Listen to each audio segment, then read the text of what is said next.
Good evening. Welcome to the Truth Seekers meeting. We are the disciples of Yahweh. I'm Scott Walton. My brother Jody Bishop and I run this ministry.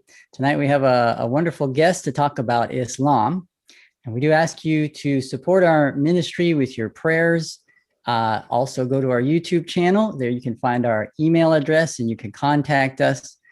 Please like any videos that you find likable and share them in places where people are discussing those topics. And we do thank you for your support. Now, here to introduce our speaker is Jody. Thank you, brother Scott, and I really appreciate that.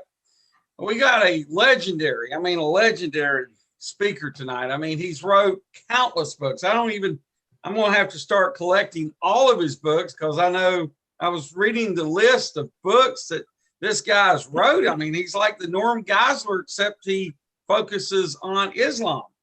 And it's amazing when you go to the internet sites, they call him an Islamophobe. I mean, that's ridiculous. Do they actually look at what the Quran teaches? Sure, they're peaceful Muslims. John's, he doesn't hate Muslims. He loves Muslims. He's a great man of God. But let me tell you a little bit about him. He is an author, blogger. I mean, he focuses on the counter jihad movement. He's wrote several books.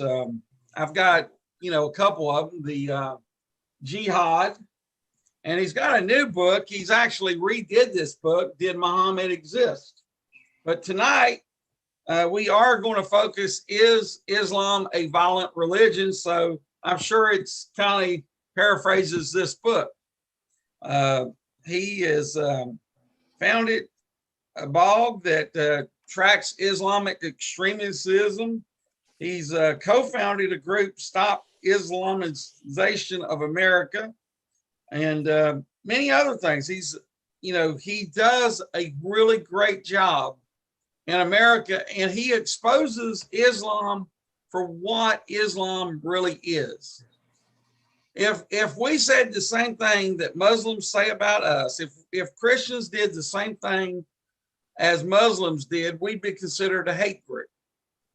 So I'm going to introduce you to Robert Spencer because he's a legend. So pray for us. Remember to subscribe to our channel, Disciples of YHWH in Christ. Pray for us, fast for us, and most of all, pray for these Muslims that don't know Jesus. Now, let me welcome you, Robert Spencer. The floor is yours.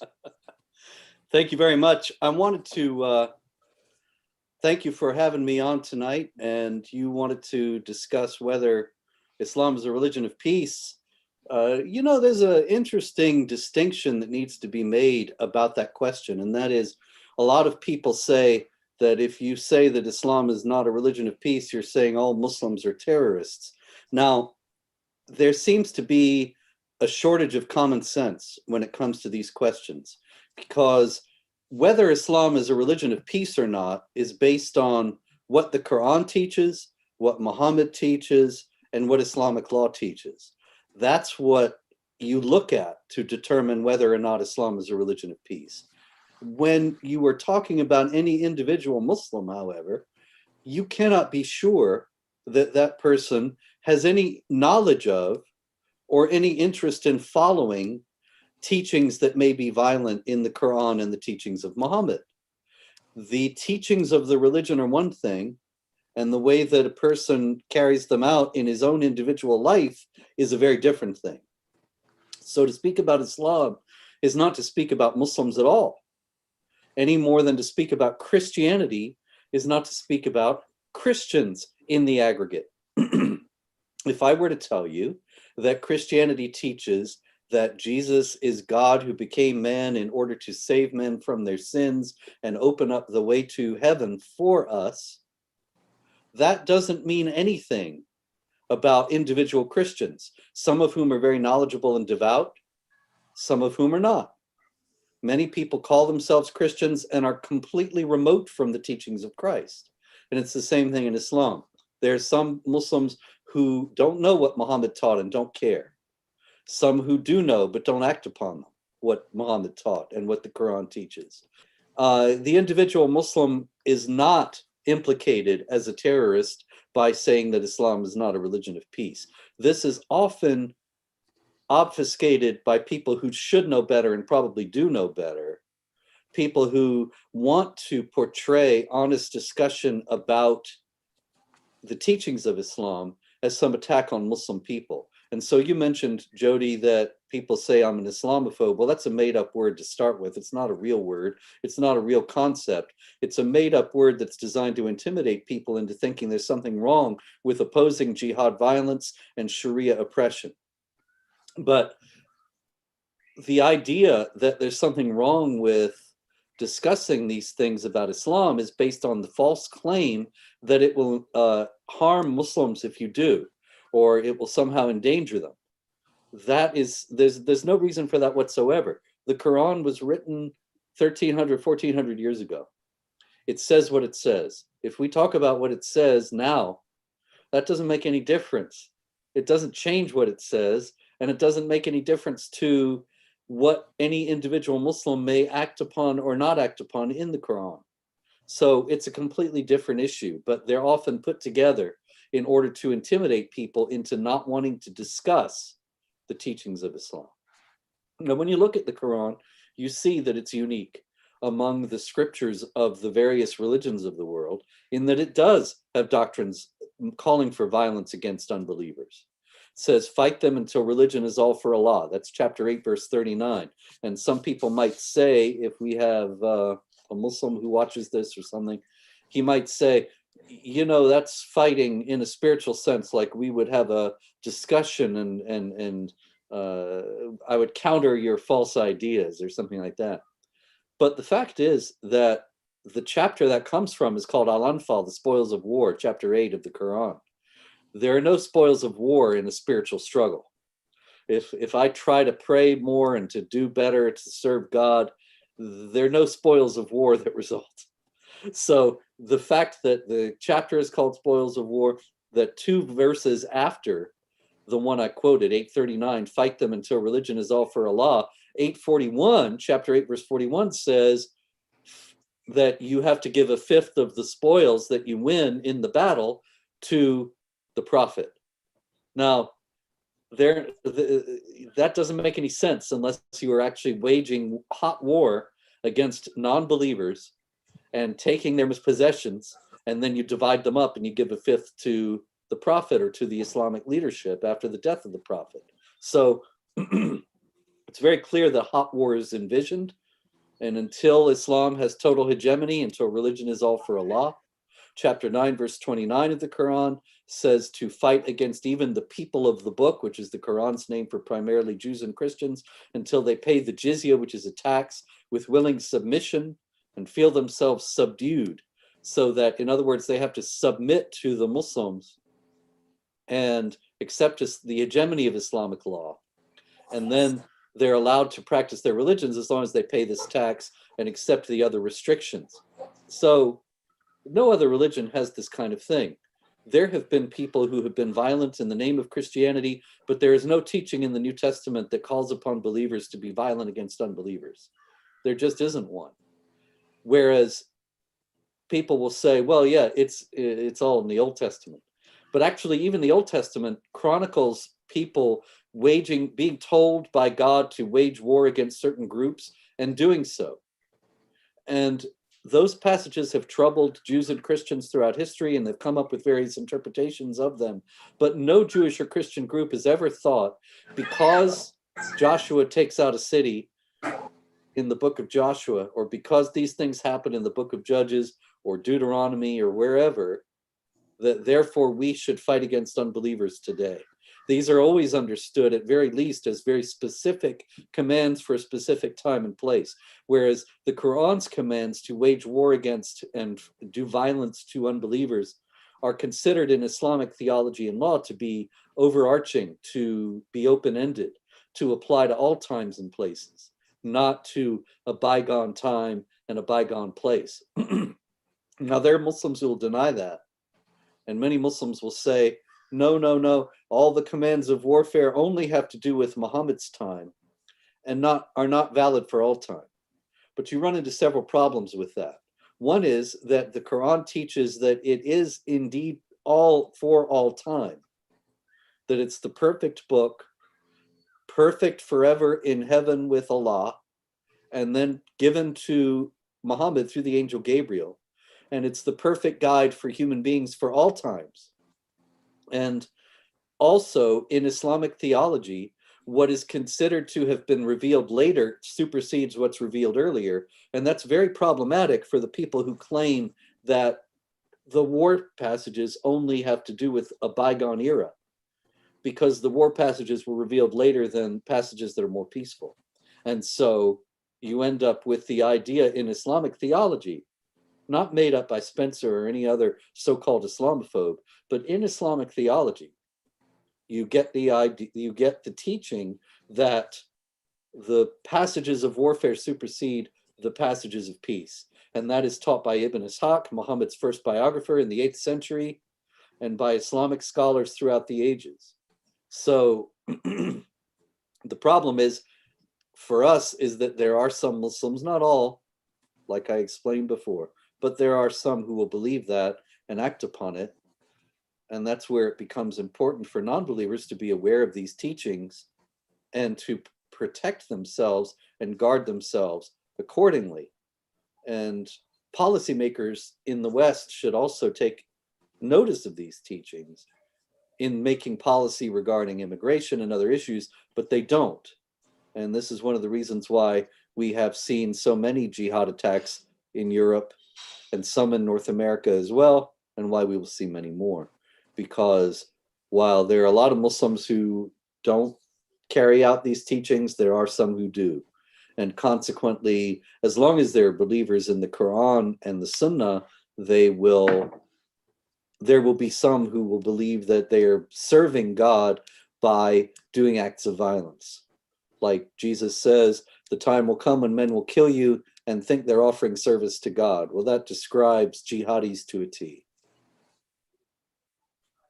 So that's a little introduction to the primary question here. Do you have any questions or comments at this point? Or I see Foghorn Leghorn up there, and maybe Just, he. I say, boy, what you're saying is Islamophobic. Oh, sorry. right. I know That you're was not, awesome. man. I know you're not Muslims, but just teach us why Muslims kill, or why is Muslims such a violent religion? Because there's, of all the nations where Muslims are the majority of the population, none of them have total religious freedom. Some of them's got limited freedom, but they don't have total religious freedom. So That's maybe right. you can go into that more. Well, that's based on the passage I quoted, chapter 9, verse 29. Fight against those who do not believe in Allah and the last day, and do not forbid what he has forbidden, even if they are of the people of the book, until they pay the jizya with willing submission and feel themselves subdued. So the people of the book, the Jews and Christians, are supposed to submit to the Muslims and feel themselves subdued. That's not how you talk about people who are equal. And so the idea that non-Muslims should have equality of rights in an Islamic society is contrary to the Quran. And so not every majority Muslim country today implements Islamic law, but every last one of them discriminates against non-Muslims, at least in some ways. At very least, forbidding the proselytizing, forbidding spreading the gospel or preaching with the other religion, and forbidding, in many cases, the building of new churches. Very hard to get a permit to build a new church in Turkey or in Egypt and elsewhere. And in some, in some countries, preaching Christianity can get you arrested, deported, thrown into prison, any number of things. So, or worse in some places. So the idea that the non-Muslims should have equality of rights with Muslims is a Western idea that is based on Western understandings of society that are based on Christianity ultimately.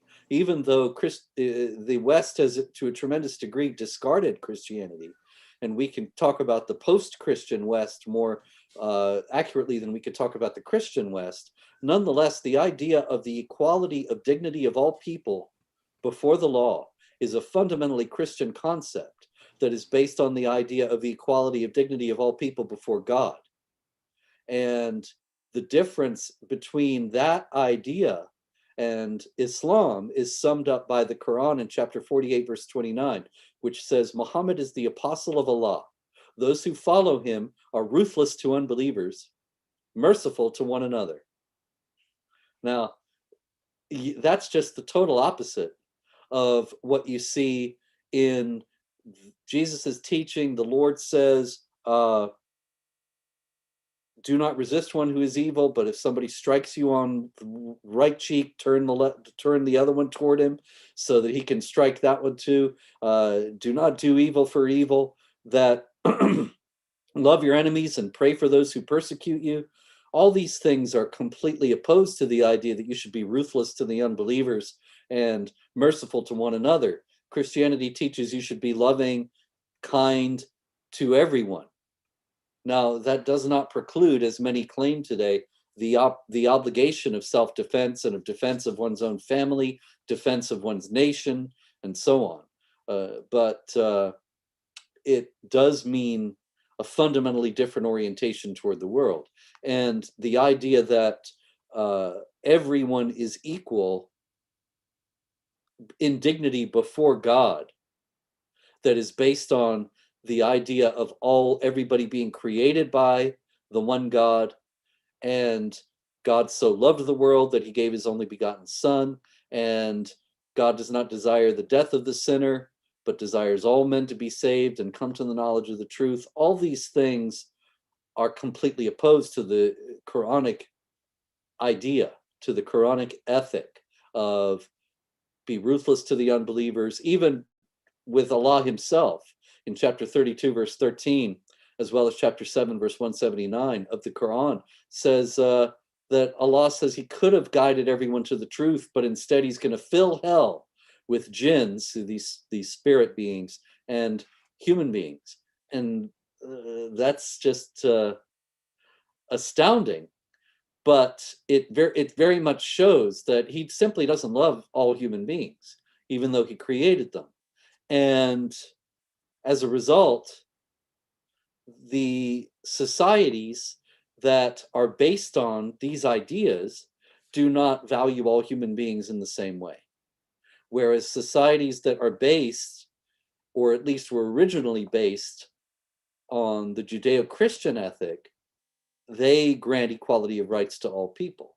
So we have a fundamentally different vision of society in the West and in the Islamic world that comes out of the different assumptions that are in Christian teaching versus Islamic teaching.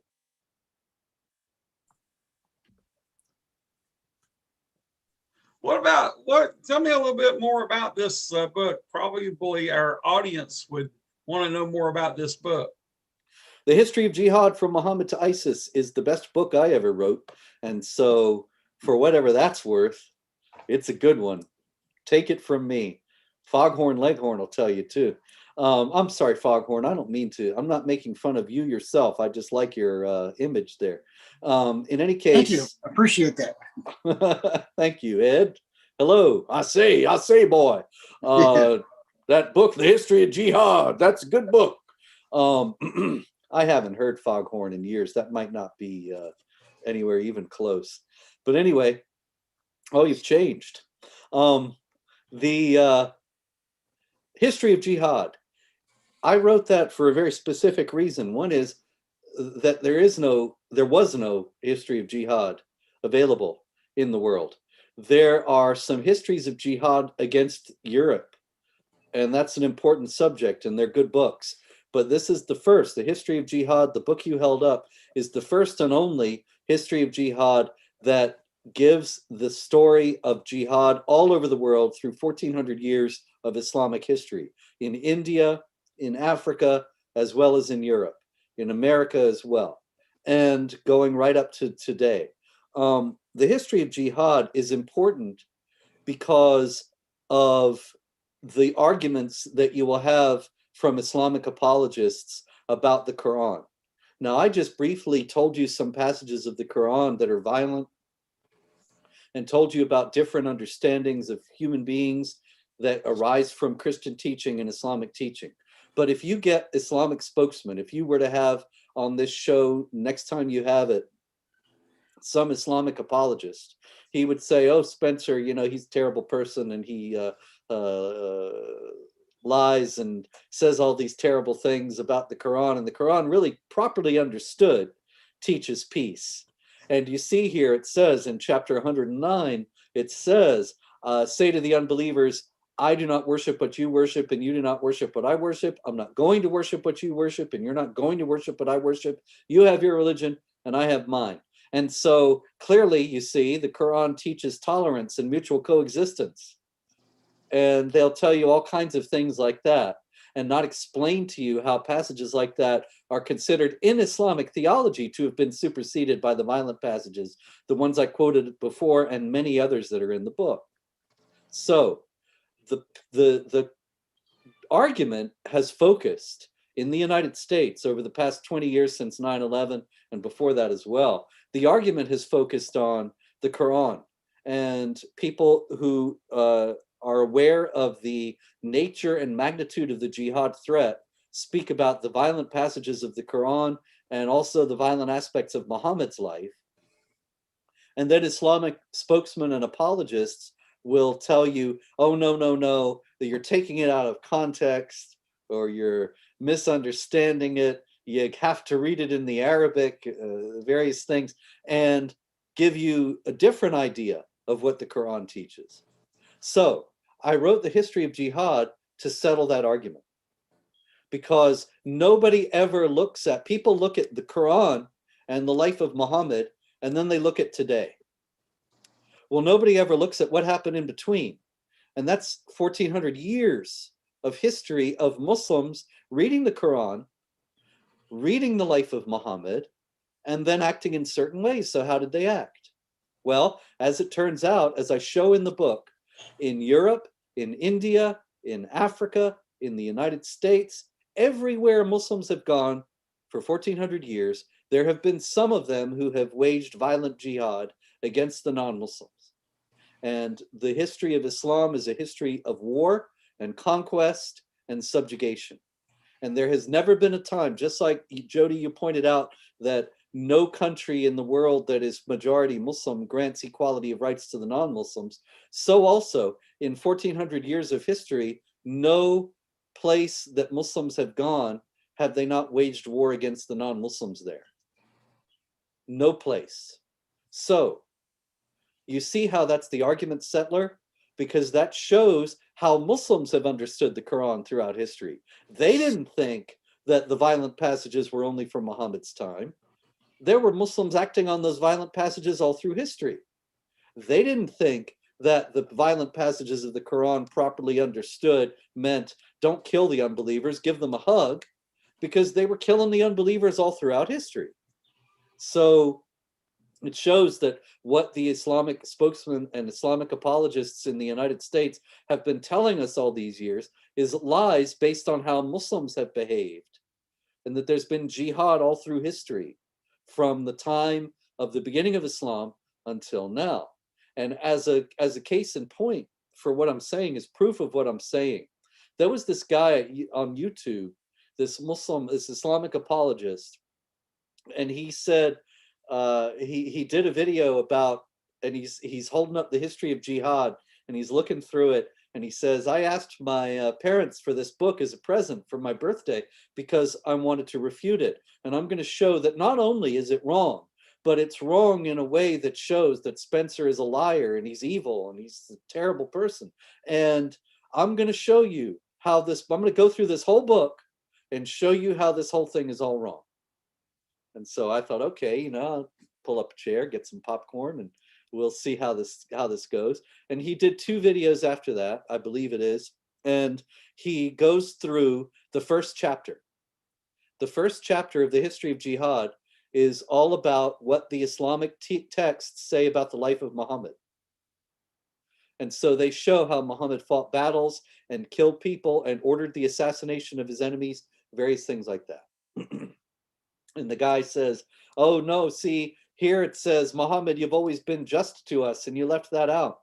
And here Muhammad says, I've been made victorious through terror. And Spencer doesn't know, that just means the fear of God, like in the Christian scriptures. And on like that. And so he refutes it all, and everybody in the comments on the YouTubes are crowing and saying, you finally took care of this evil liar, and now everything's right. And I was thinking, okay, this is great. This is interesting. I don't buy his explanations, but okay, let's grant that it's all willfully misunderstood by me out of the evil in my heart, and that Muhammad was really a sweetheart. He was the cuddly, wonderful, warm, engaging, beautiful human being who made everybody feel good. He never would have dreamed of waging war. And the Quran says, kill them.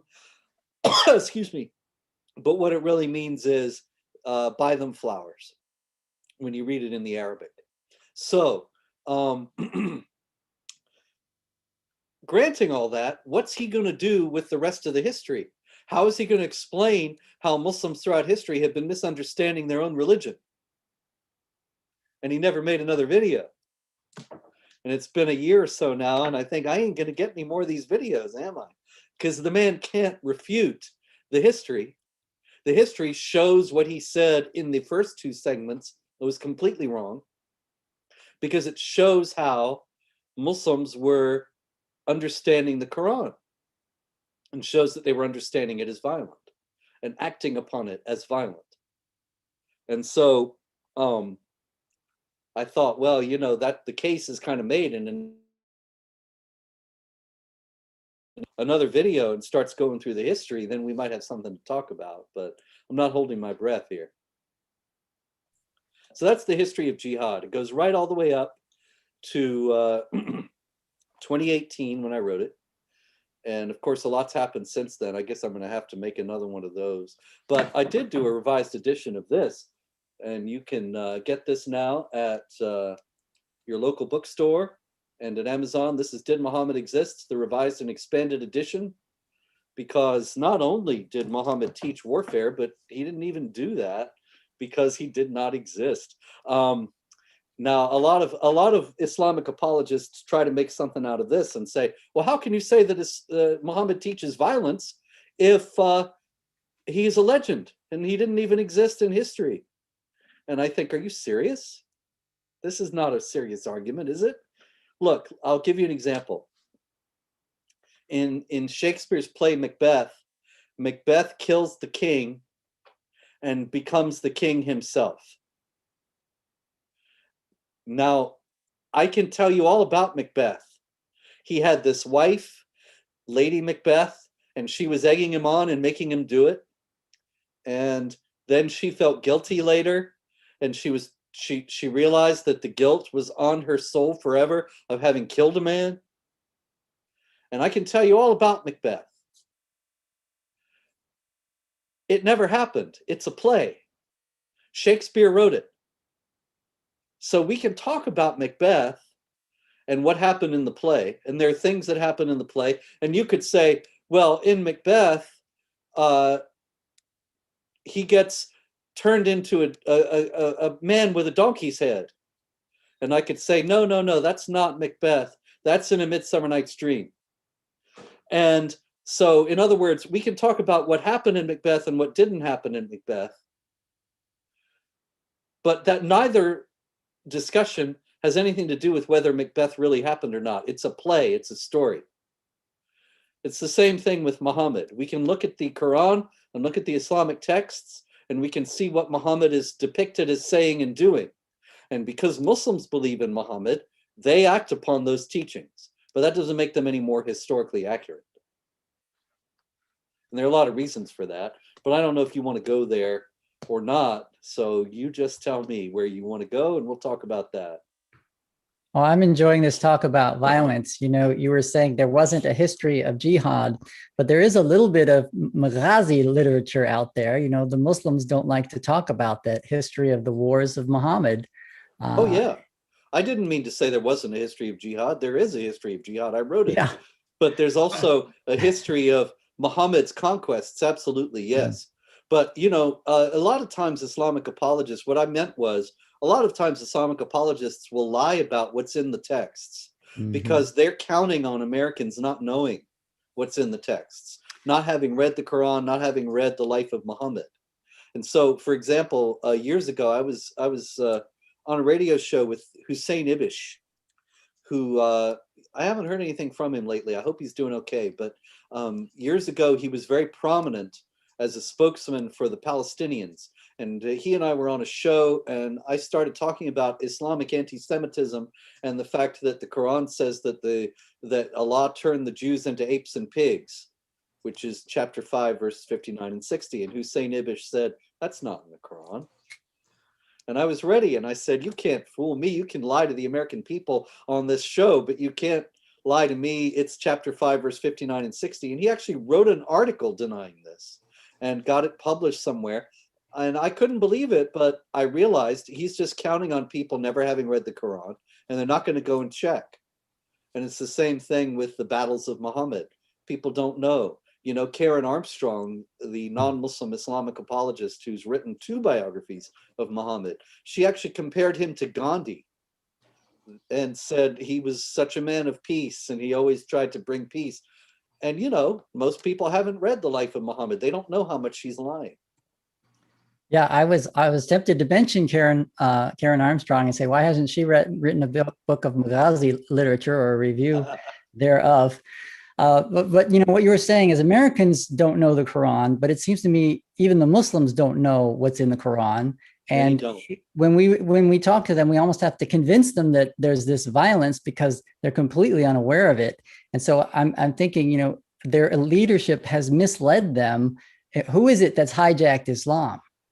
Well, a lot of it is because the Quran is in Arabic, and it's not the Quran if it's not in Arabic. And so Muslims have to pray in Arabic. If you were to convert to Islam tomorrow, which I do not recommend, but if by some freak accident you were to decide that that was what you ought to do, then you couldn't just, I mean, you could pray, but if you want to participate on your own, but if you wanted to participate in the 5 times a day communal prayers, and especially the big one on Friday, the Jummah on Friday at noon, you have to learn Arabic, at least enough to learn to be able to say the prayers. You don't even have to learn the meaning, and this is the point. You just have to learn the syllables.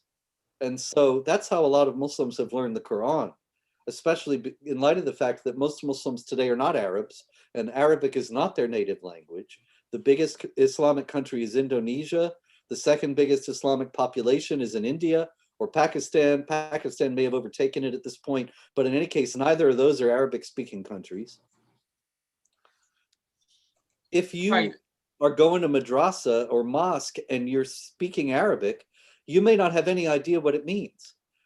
And long before I started doing this work publicly, when nobody knew my name or face, I went into a meeting of all these imams and these Muslims, and they were talking about how Islam is a religion of peace.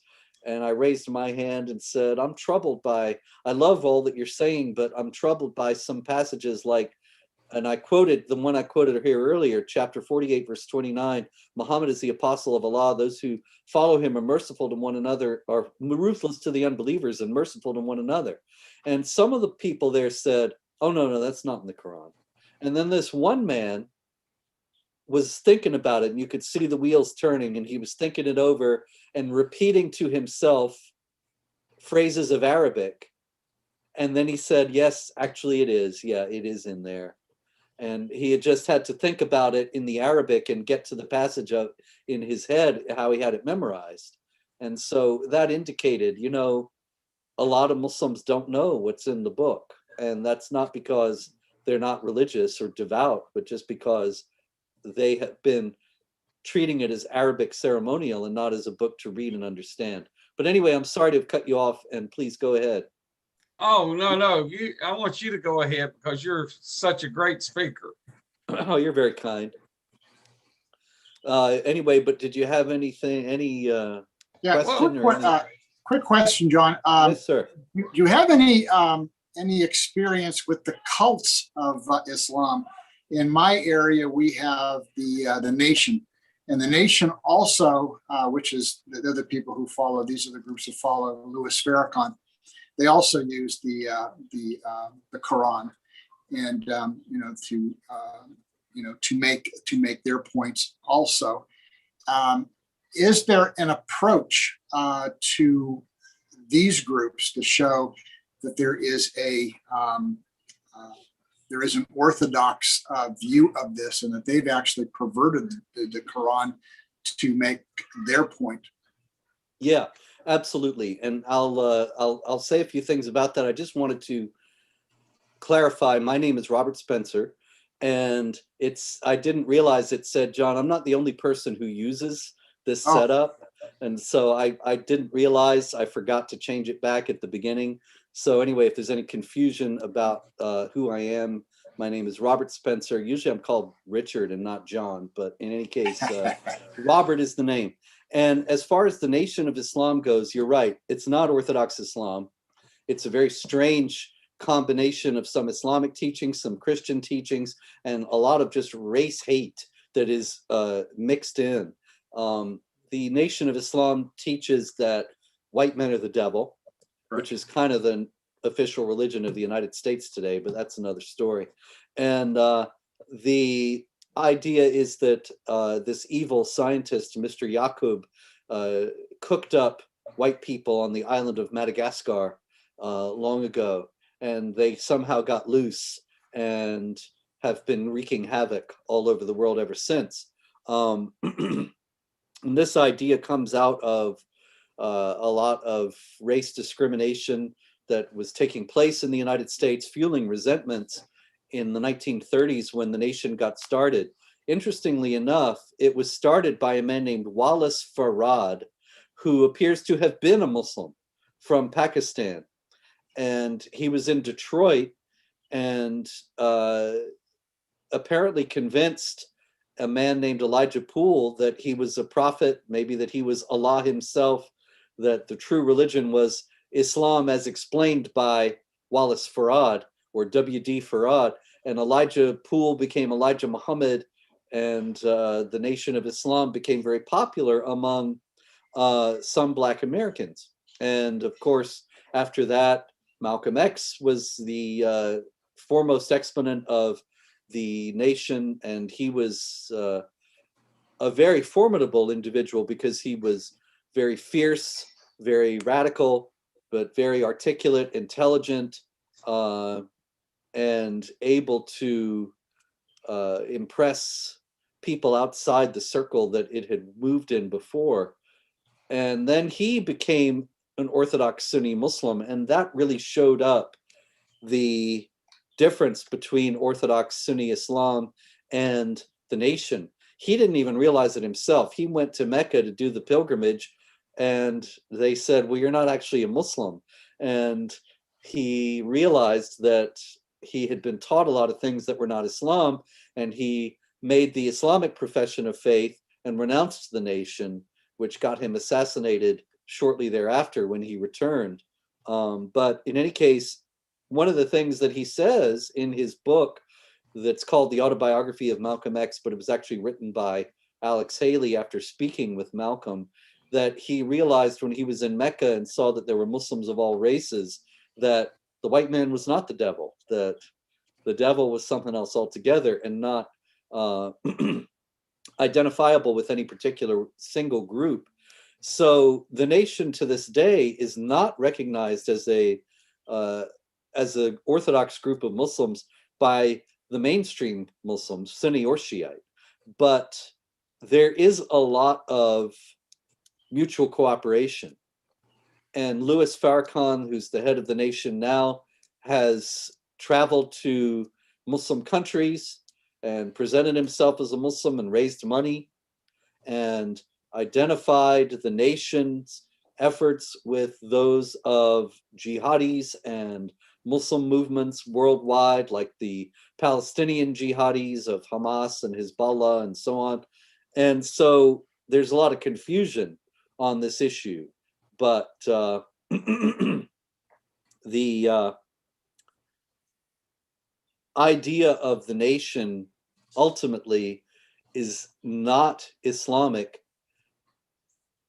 Its status, however, as calling itself the Nation of Islam and saying that they're Muslims, makes it a kind of a way station for people converting to actual Sunni Islam, like Malcolm, and also like, what was his name? John Williams, the Beltway sniper fellow who was about 20 years ago was going around to places like gas stations in Washington, Yes. the Washington, D.C. area, and shooting people dead while they were pumping their gas. And his name was, I think, Williams, but in any case, he changed it to Muhammad when he joined the nation, which is common practice for people in the Nation of Islam, like Elijah Muhammad. And he ultimately became a Sunni Muslim also, and got his accomplice Lee Malvo into Sunni Islam.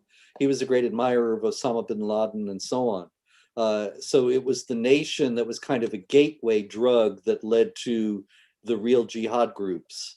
And that's what's really the most dangerous thing about the Nation of Islam. When we're talking to the nation, what's a good distinction to draw between Orthodox Islam and the nation? Well, Orthodox Islam is not racist. Orthodox Islam is a lot of things that we should reject, like violent and supremacist and so on. But it's not, well, I say that, but then on the other hand, it is a certain sense of vehicle for Arab supremacism. Like the fact that you got to pray in Arabic, you got to read the Quran in Arabic, the fact that so many converts to Islam, pretty much all converts to Islam, take Arabic names, and it gives the impression that Arabic culture and the Arabic language take precedence over other cultures, other languages, other kinds of naming, so that you have, you know, Lou Alcindor becomes Kareem Abdul-Jabbar, Cassius Clay becomes Muhammad Ali. You got to take you got to become an Arab in a certain sense to become a Muslim.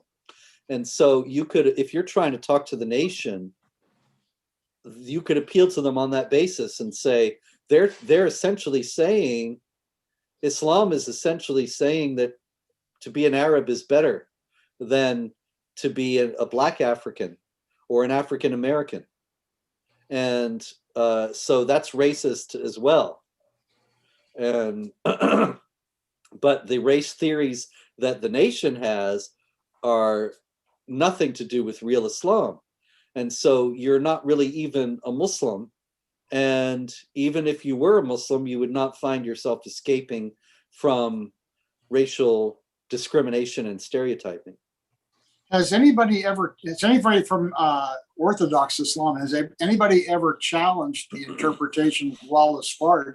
And how did Wallace Fard read the Quran and come up with his own spin on it? He didn't have a revelation or anything, did he? He's a very mysterious figure, and he may have had a revelation since he, by some accounts, identified himself with Allah. Okay. And the early nation was very forthright about that and would say, I believe that Allah is W.D. Farad or Fard, and that he has come to earth in this form. I think that's not something they say so much nowadays, but I'm not sure they've ever explicitly rejected it. Well, as I understand it, Orthodox Islam are completely aghast that we say that, and talking about an incarnation, that God became man. That's the thing they stole from Christianity. So when Wallace Fard shows up and says that he is the incarnation of Allah, I would have thought that would have sent off some kind of a tidal wave they would probably want to eradicate somebody. I mean, it's one thing for us to say that Jesus become God or Jesus become man. It's another thing to say that Allah become a man. That almost has to be the height of blasphemy. Well, only if you're a Muslim, you see. And so if you're in Detroit in 1930, you're preaching to Christians or people who are not religious. Very few, if any, Muslims there. And so no Muslim is going to stand up and contradict him. And meanwhile, the Christians that hear him find a receptive, find something that resonates with them because they're used to the idea of an incarnation. And it's just being shifted now. And combined with this idea that the white man is the devil, so you have the incarnational aspect of it being actually attractive to the people from a Christian background, and then the race hate appealing to them because of their own resentments and what they've suffered. How does the nation get a walk when Rush Dooney, in the Satanic Verses, was they wanted to kill, they put something, like a bounty on his head, and yet the people in the nation are making, I think, what I think were even more outlandish claims. But yet there's, do they have a position on the nation? Oh yeah, you can find Sunni literature online that explains how the nation is not Islamic. Okay. At the same time, there is a kind of marriage of convenience, because the Sunni Muslims, they don't make a big deal of this because they do realize that the nation is a source of converts for them. Right. And that there are people who they follow Malcolm into the real thing. And so they don't come down on it so hard. Whereas I would expect that, this is just hypothetical, but nonetheless, I think there's a lot of reason to think it, based on the treatment of the Ahmadis and others, that if you had groups of Black Muslims, that is members of the Nation of Islam, in countries like Pakistan or Iran, they would be persecuted and they would have a very hard time. But in America, they have the same goals and the same outlook toward the wider society that the Orthodox Sunnis do. So, you take the Council on American Islamic Relations, that is the foremost Sunni Muslim group in the United States, and they're dedicated, according to that captured Muslim Brotherhood document, to eliminating and destroying Western civilization from within. Well, if you have a group that's saying the white man is the devil and we want to destroy the United States, that's going to be an ally. And so you're not going to make too much of how you disagree with them. At least not right now.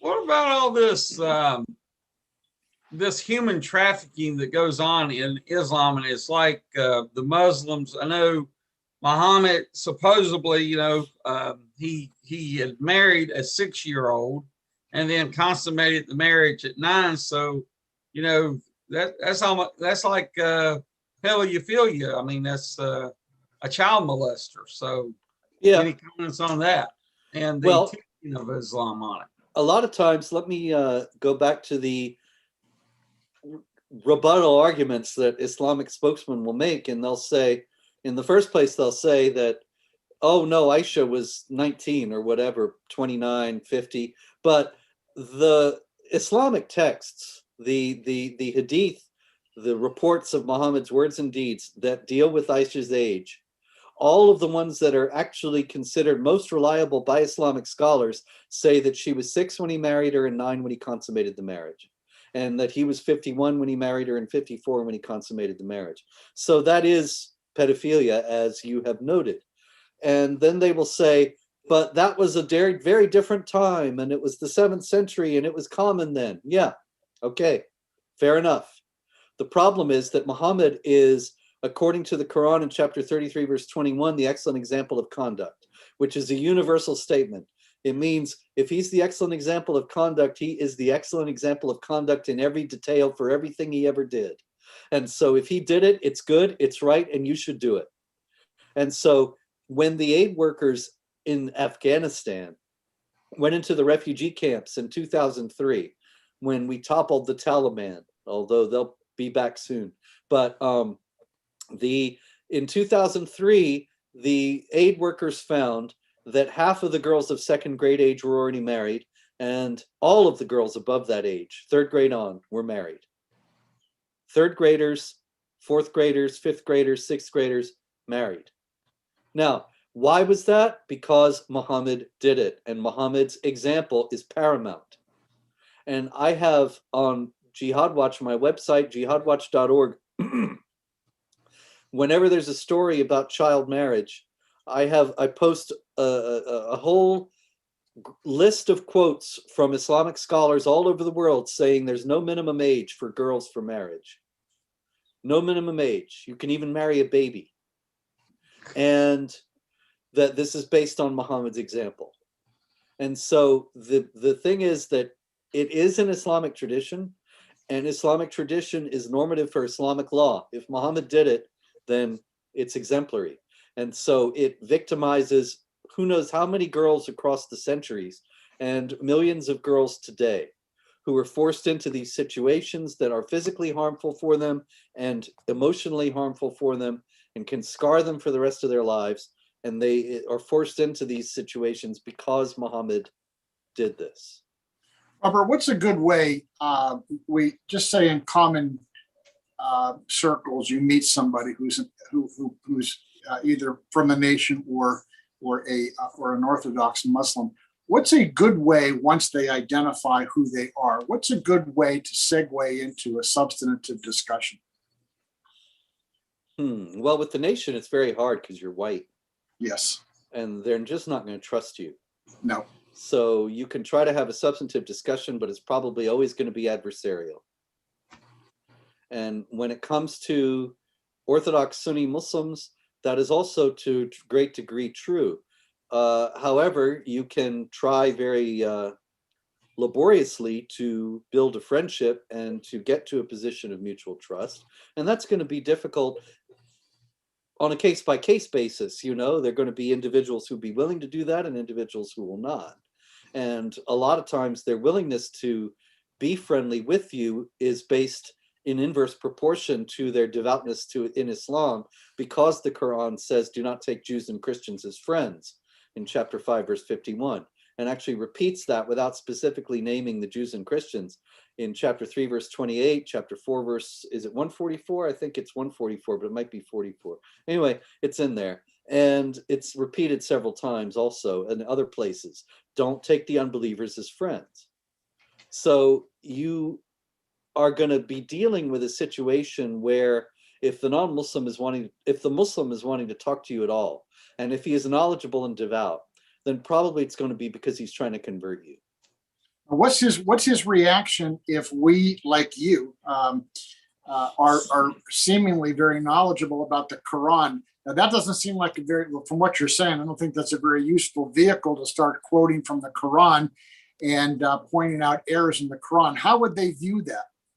Oh, no, you're right. If you're trying to talk to a Muslim with an eye toward ultimately introducing him to the gospel or for any other reason, you're not going to get anywhere by enumerating contradictions or errors.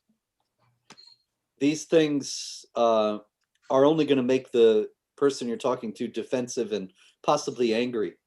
Okay. And so, you know, what I'm doing is trying to talk to non-Muslims and alert non-Muslims to the contents of the Quran and the teachings of Islam and so on. If I had a ministry of talking to Muslims about Islam, I would go about it very differently. But if you are doing that, one thing you can do is start out by discussing common ground and about all the teachings of the Quran that are compatible with Christianity. The virgin birth, the sinlessness of Jesus, there was another, but it escapes me, but there are a few more in there. Well, the fact that there's one God and so on.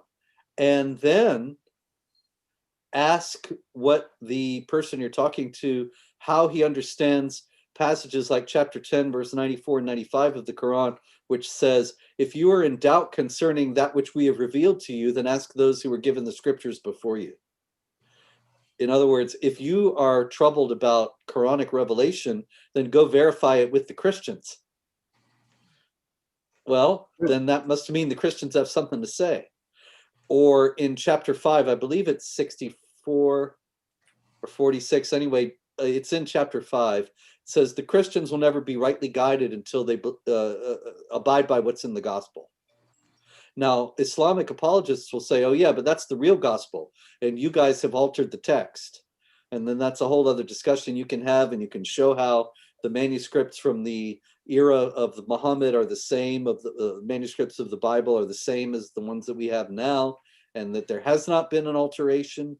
But you can ask, how is it that I'm trying to abide by the gospel as the Quran says? So what would you advise? What am I doing wrong?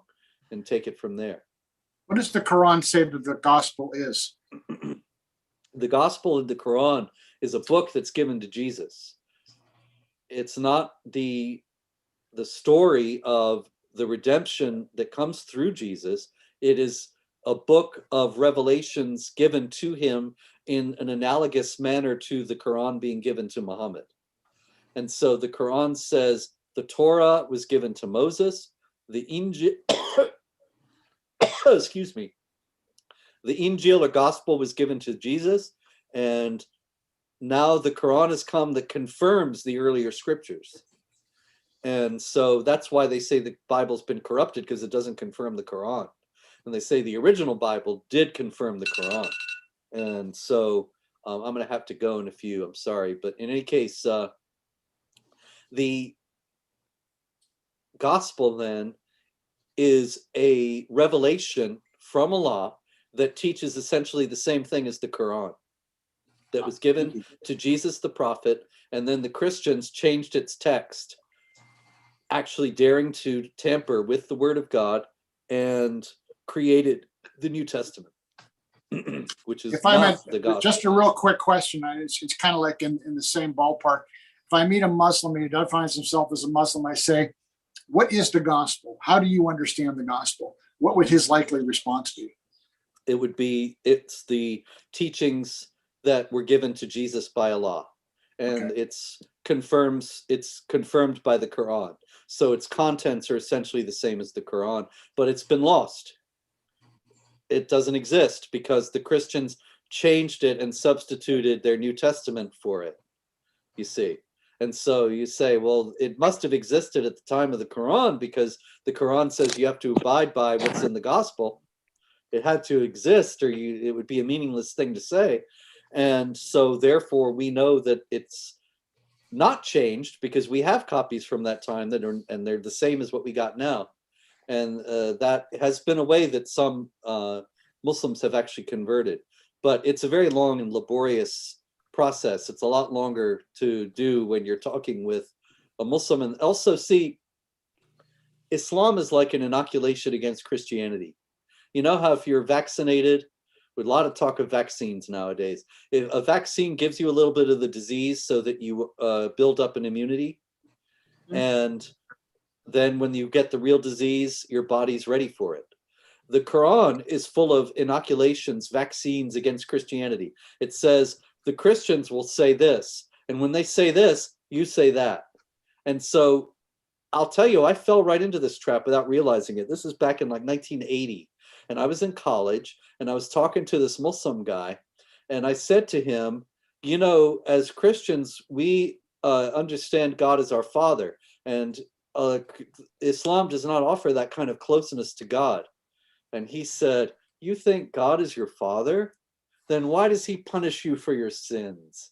And he sat back all happy and all satisfied, and he couldn't have been more pleased with himself. And I was completely puzzled, and I thought, well, any good father will punish his children when they're disobedient in order to teach them the right way. But he was working from the Quran. Chapter 5, verse 18 says, the Jews and Christians say, we are the children of Allah and his beloved. Say to them, then why does he punish you for your sins?